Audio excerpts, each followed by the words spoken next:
What's up, everyone? Welcome to this day in Philly Sports History for June 7th, 2024. I'm your host, Jim Montgomery. Welcome to a Feel Good Friday edition of the podcast. A very bare bones Philly Sports Day. They talk a lot about the sports equinox when you have all four teams playing, but this is the exact opposite of that. The Eagles are done with minicamp. Sixers and Flyers are just waiting for the draft and free agency. Phillies are off, waiting to play in London tomorrow. Even the Union are off this week. They don't play again until next week. So this is whatever the opposite of equinox is. Unequinox, solstice, I don't know. But here we are. Thank you for joining me today. We do have a big show for you. As always, let's start with a recap of yesterday's question of the day.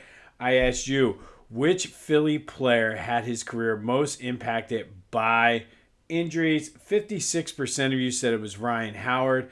Hard to disagree with that because Andrew Toney, like I said, still won a championship. Steve Kerr, you can make a strong case for him. Randall Cunningham did have success after he left the Eagles. It was Gary Anderson that stopped him from going to the Super Bowl. A lot of write-in votes for Eric Lindros, and I think his career in Philly ended very prematurely, partly due to injuries, but I blame a lot of that. And sure, the relationship soured due to the injuries, but I think a lot of that I put on Bobby Clark. But Ryan Howard won a championship and was hands down one of the best players in the league, even going into that 2011 season. And then when he hurt his Achilles, he just was never right after that. Sure, age played a little bit of a role in that, but man, you talk about a player who we talked about Dickie Thon yesterday, who getting hit in the face really impacted his career. Ryan Howard, that Achilles injury, he was just never the same after that. And that 5-6 year window was Hall of Fame historic. He's up there with the greatest power hitters that ever play the game. So I definitely agree with you guys on this one. Ryan Howard, your vote for Philly player who most had his career impacted by injury. I did have a write-in vote for Carson Wentz, but I'm not even going to entertain it because intestinal fortitude is not an injury. All right, a couple quick housekeeping notes. Yesterday we talked about the 2001 Sixers in winning Game 1 against the Lakers. I forgot. I watched, obviously, because I told you yesterday, sometimes I just go down rabbit holes and watch random Eagles highlights from the 80s and 90s. I did watch some of the highlights because a lot of people were talking about that game yesterday on social media. I forgot how big of a shot Eric Snow's little floater was with like under 30 seconds left in overtime because the Sixers did go up 4 and Kobe made a ridiculous, as much as we shut him down, made a ridiculous shot with someone in his face and brought basically if that shot missed, game was over. So the Lakers still had a shot, but Eric Snow with that little runner was just so clutch, and still that game was just amazing. So wanted to mention that, and everything was all about AI yesterday, but I got to give a shout out to Eric Snow because that was one hell of a clutch shot that he hit there. All right, I've been talking about it. It's coming. We are 3 weeks away, or 2 weeks away, I should say, from Selection Friday, and then the nickname tournament kicks off on June 24th. 64 Philly sports nickname. You decide who is the ultimate, or what is the ultimate Philly sports nickname. Friday, June 21st, I should say, we will release the bracket.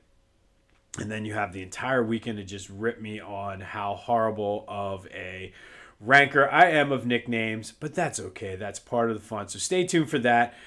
Hit me up on social media, Jimbo_Mont on Twitter and TikTok. At Philly Jimbo on Instagram. Subscribe to the YouTube channel. That way you stay in the loop. Jimbo_Mont. Subscribe, like, all that other good stuff. Leave comments, even on the social media. Everything you can. Spread the word. Let's grow this thing. We still, like I said, every day we get better and better. I started to put the question of the day on TikTok. And even there, even the haters interacting. Dick Pickle Juice, if you're out there listening, thank you for listening, despite the fact that you told me to shut up. So yeah, Dick Pickle Juice, if you're out there, I appreciate you, brother. All right, if you're interested in any of the Philly Sports Hall of Fame induction information, that's in the description below. Tickets are still available. If you have anything you want to donate or you have a business and want to be a sponsor, hit me up about that as well.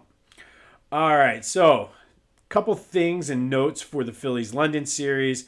First of all, the bats. I don't know if you guys have seen these or not, but if you haven't, check them out.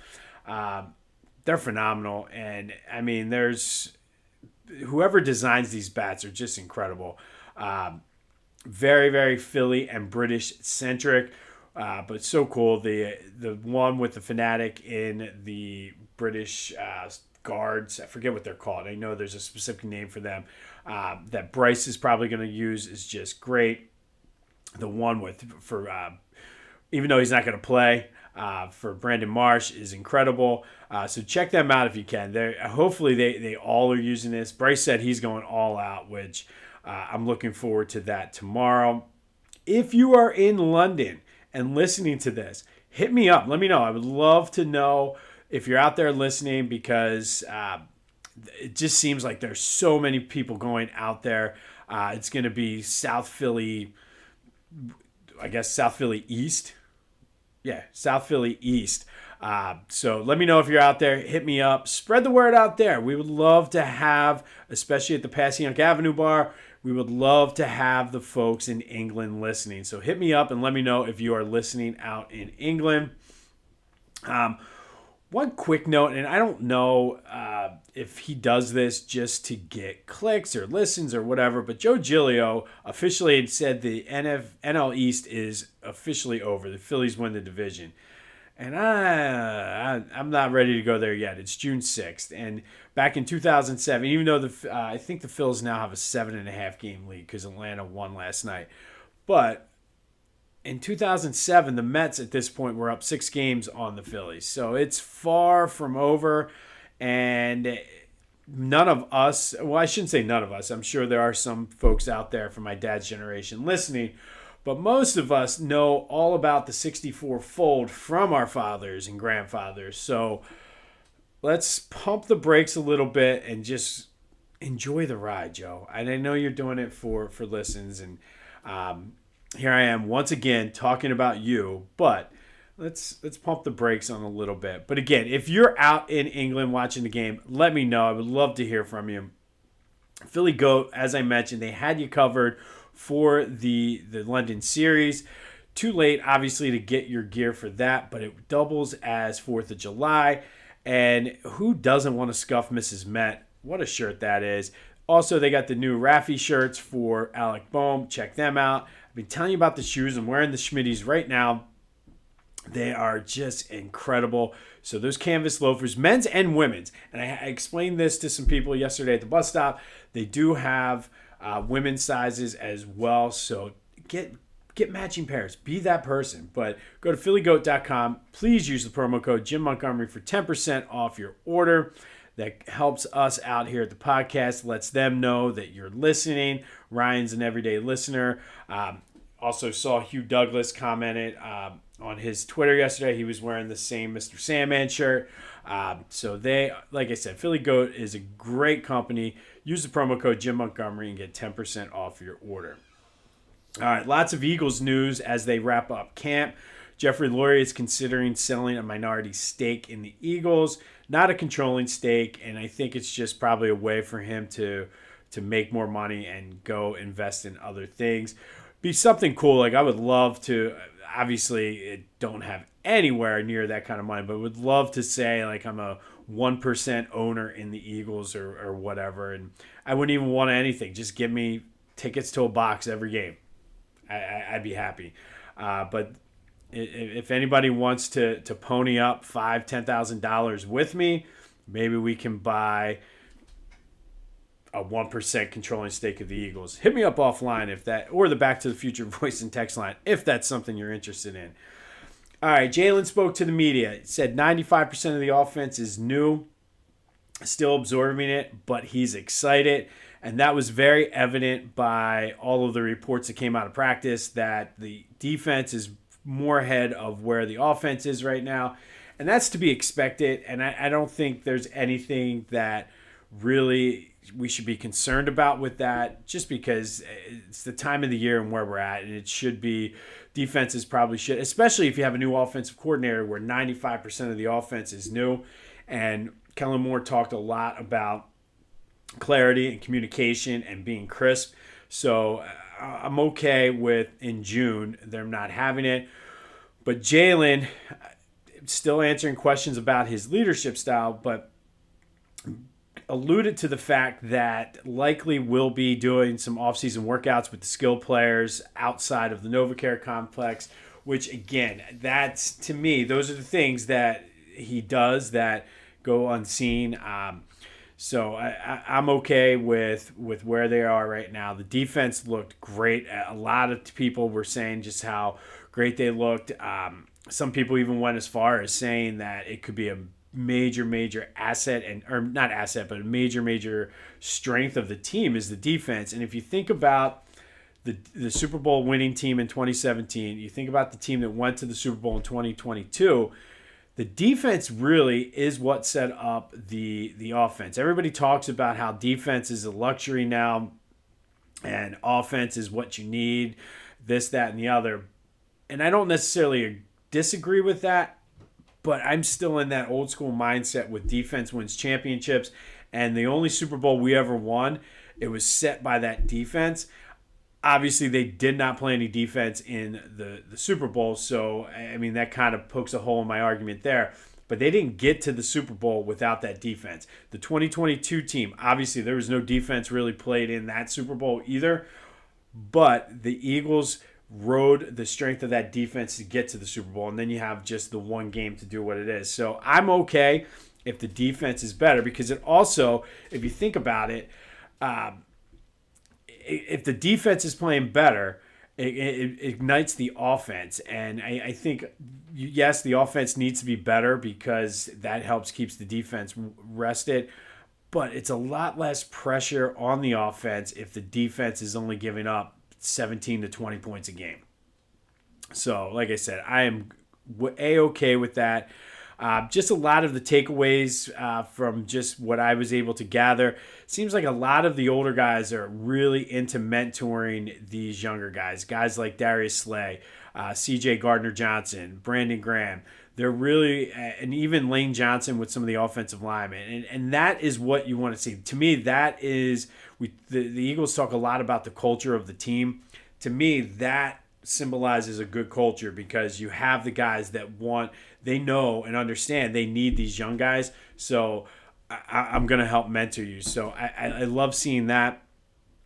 A.J. Brown was very impressed with Isaiah Rodgers and just how good of a shape he is in from not playing for a year. Nick Sirianni told them the final message was come back in the best shape of your life. And hopefully they do, because that, and his point behind that was, if you come back in shape, we don't have to worry about getting into shape. And if you don't have to get into shape, we can focus on the actual game plan and getting better as a team football-wise.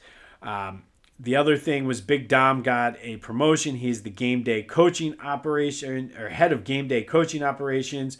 And I don't know what that entails and what that means. I kind of think it's a way to keep him on the field, God forbid, if anything happens the way it did last year. And as underrated and as silly as it sounds that we're talking about Big Dom, he's been with the teams going back to the Andy Reid days. And say what you want, they were 1-4 down the stretch when he was suspended. So I'll be fine with that. There were some reports about the Eagles and Packers being warned not to wear green and having to take armored cars when they go down to Brazil. The NFL has refuted that, and I saw a couple of reports that said, no, that's ridiculous. And obviously, if it's true, this is the dumbest thing ever to have the Packers and Eagles play if there's gang-related things. But everybody seems to be denying that, and it seems to be that story of the informal ban on green in the stadium morphing into that. But I mean, if there's more to that, we'll see it. But that got me thinking and leads to today's question of the day. Not much going on, so we're going to have a little bit of fun with this. Of the 4 major teams in Philly, and everybody's going to have their opinion on this. I'm going to set some parameters here. You have to take the entire uniform set for this, home, away, and alternates.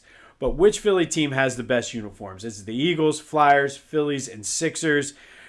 And this one is hard for me. I'm not going to lie, because I like the midnight green. I'm a huge fan of the Eagles Kelly green. But I think top to bottom, I might have to go with the Phillies, because there's something to me about the pinstripes that look really, really sharp. I can take or leave the City Connect, but the powder blues they wear on Thursdays, the cream day game ones, the Sixers are in there too. But I'm going to have to go Phillies on this. But you have to take everything into consideration. Which of our Philly teams have the best uniform sets? 267-495-8531. Get you in on the Back to the Future voice and text line. Send me a text. Leave me a voicemail. Get anything Philly sports off your chest. Answer the question of the day. But which of our Philly teams have the best uniform sets? And that, like I said, all home, away, and alternative. I'm going to go with the Phillies, and just because of the powder blue and the creams.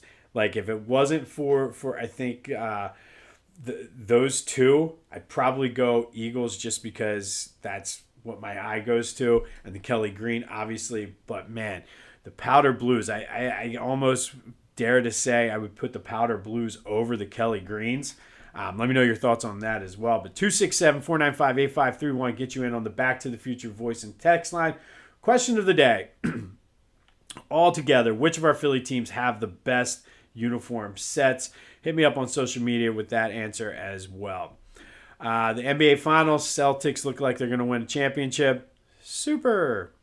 No Mishkov update for the Flyers, but I will give. This did not make our This Day in Philly Sports history for today, but it is the 27th anniversary of the Flyers getting swept out of the Stanley Cup back in 1997, and sort of the start of the end of the Eric Lindros era.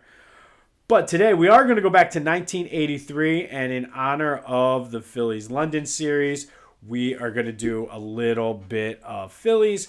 And on this day in 1983, the Phillies lost to the Cardinals 2-1. George Hendrick hit a 2-run homer in the top of the first, and then scored future Met Keith Hernandez. Mike Schmidt homered off of Bob Forsch. I can never could say his name right, but homered off of him in the second, and that was it. So why are we talking about a 2-1 loss for the Phillies back in 1983? Well, Steve Carlton and Bob Forsch both went all 9 innings and pitched complete games. And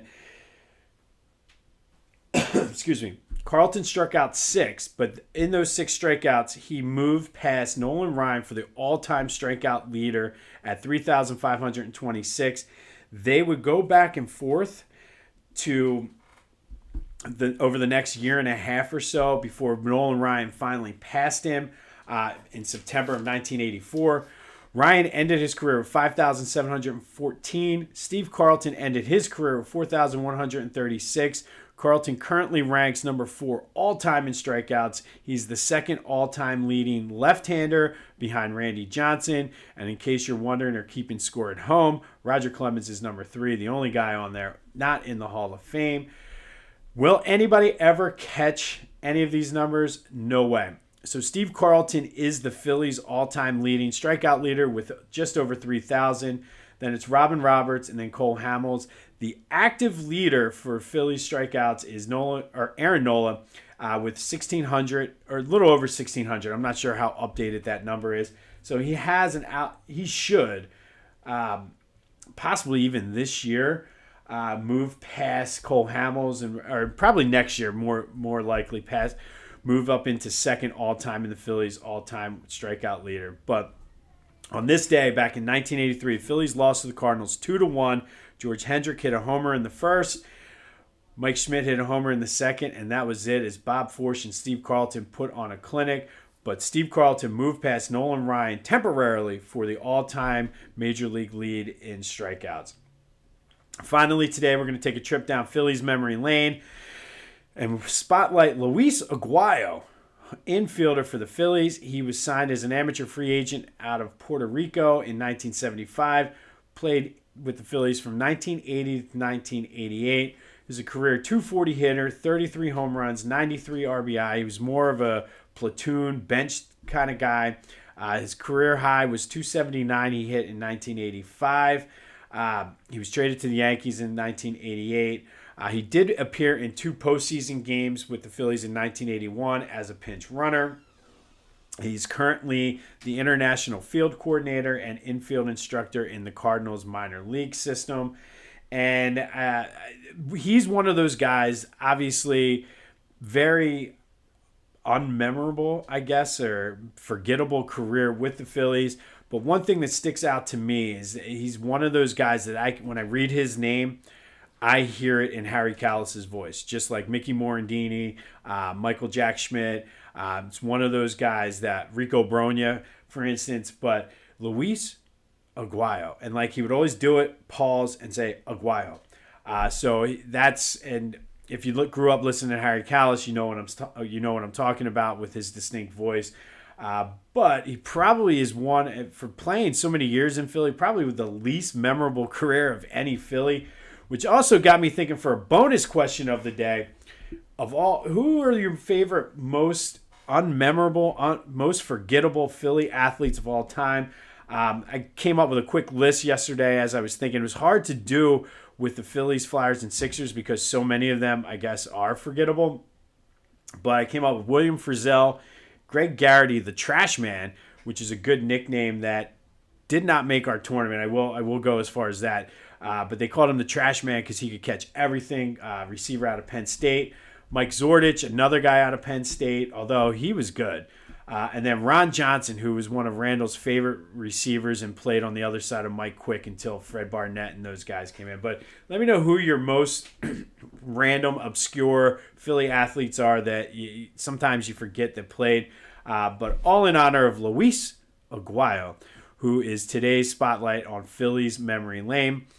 On this day, back in 1983, Phillies lost to the Cardinals 2-1, but Steve Carlton moved past Nolan Ryan for number 1 on the all-time strikeout list. They would battle back and forth over the next year and a half or so before Nolan Ryan officially became the number 1 guy. Also, a not-so-good anniversary for the Flyers. They lost the Game 4 of the Stanley Cup on this day in 1997. Getting ready for that London series. If you're out there, hit me up. Let me know what you're doing out there. I know I saw some pictures on Twitter this morning already. Everybody was out at the Passyunk Avenue bar. Call in, get the bar to do a Phillies, let's go Phils, or answer the question of the day, whatever you got to do out there, which is, which of our Philly teams have the best uniforms? It's the Eagles, Flyers, Phillies, or Sixers. Remember, you have to take in the whole set. Don't just say the Eagles, Kelly Green. No, you have to include the whites and the blacks and the midnight green. So let me know. 267-495-8531. Get you in on the Back to the Future voice and text line. Like I said, if you're in London, let me know. We finally will get past the...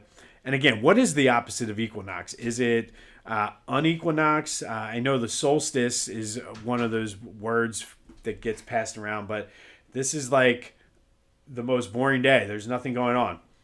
No sports, nothing to really go. There's not even, and I think the Stanley Cup is tomorrow, and there's no NBA Finals. So I don't even know what's on TV tonight. Watching baseball? Actually, let me just look real quick. Is the Stanley Cup tonight? Is it? I don't want to take any more of your time. Whatever. If you are watching Stanley Cup, enjoy. If not, we'll be all right. This has been This Day in Philly Sports History for June 7th, 2024. I'm Jim Montgomery. Go have yourselves a Friday. And until next time, I'll see you on the